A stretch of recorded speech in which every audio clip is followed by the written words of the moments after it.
Michael, I think it's so interesting because I'm 38. So as a kid growing up in Iowa, I saw newspapers in our small towns slowly turn into shoppers where it was just coupons.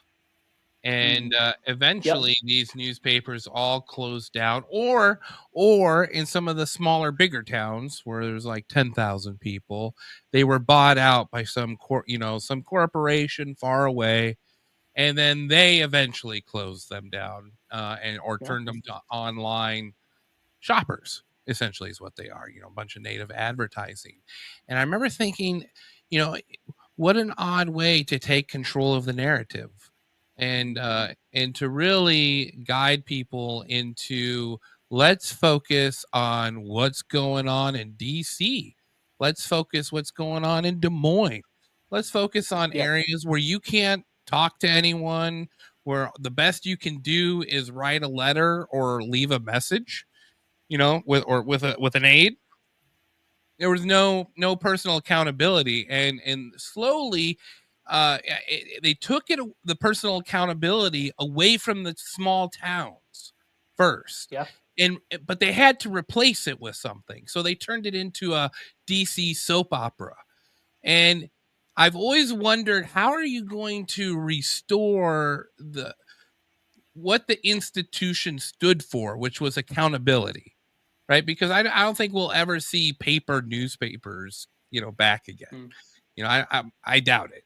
But there still has to be a way to hold, Esterville, Iowa mayor accountable for getting his son off from a DUI charge, or things as small as that type of corruption too.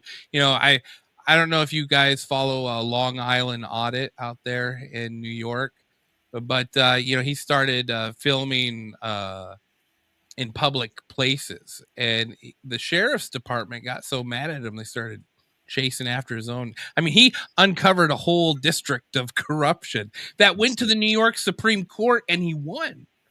And Wow. it all started from just a guy exercising a First Amendment right in, like you borrow your words, a commie state like New York.